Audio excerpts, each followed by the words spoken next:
Hello students, welcome back to my channel. I am Nikita, your maths teacher. તો આપણે જોઈ રહ્યા હતા ધોરણ 10 નું ચેપ્ટર નંબર 13 આંકડા શાસ્ત્રમાં સ્વાધ્યાય 13.1 નો દાખલા નંબર 6 આજે આપણે શીખવા જઈ રહ્યા છીએ. મેં એક ઇન્ટ્રોડક્શનનો વિડીયો પણ કરેલો છે, જેમાં મેં આખા એક વિડીયોમાં મધ્યક કઈ રીતે શોધવાનું, મધ્યકની કઈ અલગ અલગ રીત છે, ત્રણેય રીતમાં શું ફરક છે અને કયા ટાઈપના હેતુલક્ષી પ્રશ્ન તમારી બોર્ડની પરીક્ષામાં પૂછાય છે, એ બધું જ ડિસ્કસ મેં ઇન્ટ્રોડક્શનના વિડીયોમાં કરેલું છે. જો તમે વિડીયો ના જોયો હોય તો તમે જોઈ શકો છો. અને બાકી આનાથી આગળના દાખલા 1 થી લઈને 5 બધા જ મેં લાઈન ટુ લાઈન અપલોડ કરેલા છે. બરાબર. મારી ચેનલમાં જો પહેલી વાર આવ્યા હોય તો પ્લીઝ ચેનલને સબસ્ક્રાઇબ કરી દેજો, વિડીયોને લાઈક કરજો અને ચેનલની લિંક તમારા ફ્રેન્ડ સુધી જરૂરથી શેર કરજો, જેથી આપણી યુટ્યુબ ફેમિલી જલ્દીથી ગ્રો થાય. આવો આપણે દાખલા નંબર 6 ની શરૂઆત કરી, કે જેમાં તમને કંઈક આવી રીતે પૂછેલું છે કે નીચેનું કોષ્ટક એક વિસ્તારમાં 25 પરિવારના ખોરાકનો દૈનિક ઘરગથ્થુ ખર્ચ બતાવે છે. ટોટલ કેટલા પરિવાર છે? 25. એનો મતલબ તમે જ્યારે 4 + 5 + 12 બધાનો સરવાળો કરશો ત્યારે તમને જવાબ મળશે 25. તો પરિવારના ખોરાક પરના દૈનિક ઘરગથ્થુ ખર્ચનો મધ્યક યોગ્ય રીતનો ઉપયોગ કરીને શોધો. યોગ્ય રીત કરવાની છે તો તમને જે ઈઝી લાગે, જે વ્યવસ્થિત લાગે રીતનો ઉપયોગ કરી શકો છો. પરંતુ જો તમને પરીક્ષામાં પૂછ્યું હોય કે આ જ રીતનો ઉપયોગ કરો, તો તમારે એ જ રીતનો ઉપયોગ કરવાનો રહેશે. એટલે વ્યવસ્થિત જલ્દબાજીમાં વાંચવાનું રહી ન જાય એક્ઝામમાં. બરાબર, જોઈ લેજો કે કઈ રીતનો તમને ઉપયોગ કરવાનો કીધો છે. નકર તમને કીધી હોય ધારેલ મધ્યકની રીત અને તમે પદ વિચલનની રીતે દાખલો કરીને આવો, ઓબ્વિયસ તમારો જવાબ સાચો હશે, પરંતુ તમને માર્ક્સ 0 મળશે.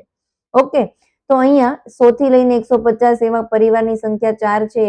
150 થી લઈને રોજનો 200 રૂપિયા ખર્ચો થતો હોય એવા 5 પરિવાર છે. આ રીતનું આપણને કોષ્ટક આપેલું છે. તો આ જ સેમ વસ્તુ હું અહીંયા ટેબલ બનાવીશ અને એમાં પહેલી 2 કોલમમાં લખી નાખીશ કે ભાઈ વર્ગ 100 થી 150 એવા 4, 150 થી 200 એવી રીતે 5, એવી રીતે ફર્સ્ટ 2 કોલમ મેં ટેબલમાં વ્યવસ્થિત બનાવીને રેડી રાખેલી છે. હવે આપણે શું કરીશું? આવૃત્તિ જેટલી પણ છે એ બધાનો સરવાળો કરવાનો. તો અહીંયા જે આવૃત્તિ છે ને એને આપણે FI વડે ડિનોટેડ કરીએ. તો આ બધાનો સરવાળો કરીએ તો સરવાળા માટે સંજ્ઞા છે સિગ્મા. તો એને કોનો સરવાળો કરીએ છીએ? FI નો, તો એને કહેવાય સિગ્મા FI. રકમમાં જ આપી દીધું હતું કે ટોટલ 25 પરિવાર છે. એનો મતલબ જ્યારે તમે આ બધાનો સરવાળો કરશો તો જવાબ આવશે 25. અને રકમમાં ન આપ્યું હોય ત્યારે તમારે આ બધાનો સરવાળો કરીને અહીંયા લખવાનો રહેશે. નેક્સ્ટ સ્ટેપ તમારું છે XI શોધવાનું, જેને આપણે કહીએ છીએ મધ્ય કિંમત, ડિનોટેડ કરીએ છીએ XI વડે. કઈ રીતે શોધીએ છીએ? તો વર્ગની અધસીમા વત્તા વર્ગની ઉર્ધ્વસીમા છેદમાં 2. આ એનું સૂત્ર છે જે હેતુલક્ષી પ્રશ્નમાં પૂછાય છે. દાખલામાં તમારે સૂત્રની મદદથી કરવું જરૂરી નથી. તમને નામ ઉપરથી મધ્ય કિંમત એટલે મધ્યમાં આવતી સંખ્યા. અહીંયા 100 અને 150 વર્ગ છે, તો 100 અને 150 ની એક્ઝેક્ટ મધ્યમાં આવતી કિંમત કઈ થઈ? 125. એનો મતલબ અહીંયા તમને મળી ગયું 125. એવી જ રીતે 150 અને 200 ની વચ્ચે આવતી સંખ્યા કઈ? 175. નેક્સ્ટ 225. નેક્સ્ટ 275. અને 300 ને 350 વચ્ચે મધ્યમાં આવતી સંખ્યા 325. તો એ વર્ગની મધ્ય કિંમત થશે 325. અહીંયા સુધી ક્લિયર? અત્યાર સુધીના બધા દાખલા હું પદ વિચલનની રીતથી કરાવું છું, તો તમને એવું થશે કે મેમ એક જ રીતથી કરાવે છે. એટલે આ દાખલો મેં નક્કી કર્યું કે હું તમને ધારેલ મધ્યકની રીતથી કરાવું. બરાબર. તો ધારેલ મધ્યકની રીતથી કરીએ તો નેક્સ્ટ તમારી જે ચોથી કોલમ હોય છે એમાં આપણે DI શોધવાનું હોય છે. DI નું સૂત્ર શું હોય? XI - A. બરાબર. તો અહીંયા તમારે કોઈ પણ એકને A ધારવાનો છે. જેમ કે હું અહીંયા 225 જે છે એને A ધારી દઉં છું. તો જ્યાં તમે A ધાર્યું હોય ત્યાં 0 લખી દો. ઉપરની બાજુ તમારી ઋણ સંખ્યા આવશે અને નીચેની બાજુ જેટલી પણ વધી છે એ ધન આવશે. કઈ લખવાની સંખ્યા? તો જે તમારી વર્ગ લંબાઈ હોય ને એ. જેમ કે 150 ને 100 ની બાદબાકી કરીએ આપણે તો વર્ગ લંબાઈ આપણને 50 મળે. તો તમારે અહીંયા શરૂઆત કરવાની વર્ગ લંબાઈથી 50. હવે ઉમેરતા જાઓ. પાછી વર્ગ લંબાઈ કેટલી છે? 50. તો 50 માં 50 ઉમેરીએ તો 100. જો હજી એક હોત તો 150. એવી રીતે. બરાબર. મતલબ વર્ગ લંબાઈથી શરૂઆત કરવાની અને વર્ગ લંબાઈ ઉમેરતી જવાની, જો તમારી ધારેલ મધ્યકની રીતનો દાખલો હોય તો.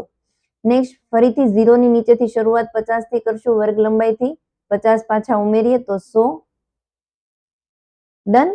હવે આ જે તમારી કોલમ છે એમાં આપણે ગુણાકાર કરવાનો. કોનો? FI અને DI નો. તો અહીંયા આપણે કરીશું FI ગુણ્યા DI. પ્લસ માઇનસ માઇનસ 100 ગુણ્યા 4 400. નેક્સ્ટ પ્લસ માઇનસ માઇનસ, 25 25 25 અને 0 એટલે કે 250. 12 ગુણ્યા 0 થશે 0. 2 ગુણ્યા 50 થશે 100. પ્લસ 100 લખો કે ખાલી 100 લખો ચાલે, બરાબર. અને 100 ગુણ્યા 2 થશે તમારું 200. આ બધાનો સરવાળો કરવાનો, જેને આપણે કહીએ છીએ સિગ્મા એફઆઈ યુઆઈ, નહીં, અહીંયા ડી છે એટલે ડીઆઈ આવશે, બરાબર. તો અહીંયા સિગ્મા એફઆઈ ઇન્ટુ ડીઆઈ બરાબર. પહેલા તમે ઋણ સંખ્યાનો સરવાળો કરી લ્યો તો અહીંયા આવશે 0 5 6 650, પરંતુ નિશાની કઈ આપવાની? ઋણની. જ્યારે ઋણ સંખ્યાનો સરવાળો કરો ને ત્યારે કરવાનો સરવાળો, પરંતુ નિશાની આપવાની ઋણ સંખ્યાની. હવે ધન સંખ્યાનો સરવાળો કરી લઈએ તો અહીંયા આવશે 300, પરંતુ કેવા 300 આવશે? પ્લસ 300. એક પ્લસ છે એક માઇનસ છે તો બંને વચ્ચે બાદબાકી થશે. તો અહીંયા આપણે બાદબાકી કરીએ તો 0 5 અને 3 350 આવી ગયું. નિશાની આપવાની મોટી સંખ્યાની, 650 મોટી સંખ્યા છે અને એની નિશાની ઋણ છે, તો અહીંયા 350 ને પર માઇનસ નિશાની આવશે. એટલું ક્લિયર? ચાલો, તો આપણું ટેબલ વ્યવસ્થિત નીટ અને ક્લીન રેડી છે. હવે આપણે સૂત્ર મૂકવાનું અને કિંમત મૂકવાની.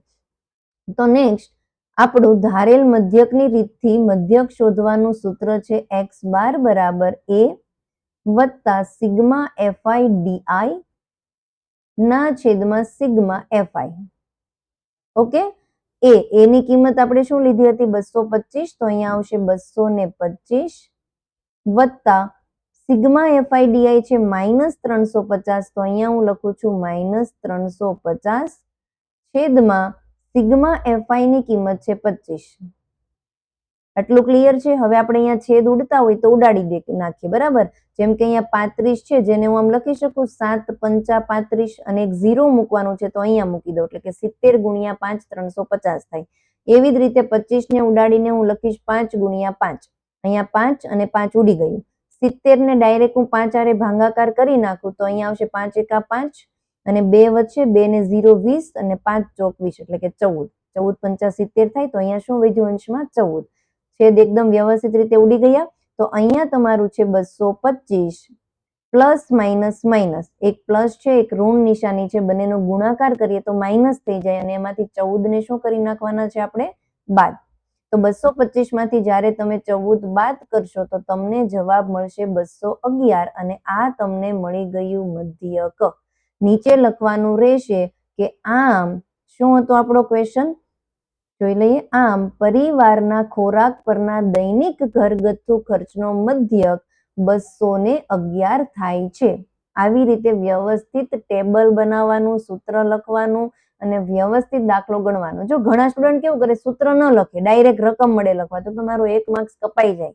સૂત્ર લખવાનું છે, કારણ કે સૂત્રનો માર્ક્સ હોય છે. આ 4 માર્ક્સનો દાખલો છે, બરાબર. તો આઈ હોપ સમજાણું છે. પ્લીઝ વિડીયોને લાઈક ન કરી હોય તો લાઈક કરી દેજો, ચેનલને સબસ્ક્રાઇબ કરી દેજો અને મળીએ મારા નવા વિડીયોમાં. ત્યાં સુધી બાય બાય.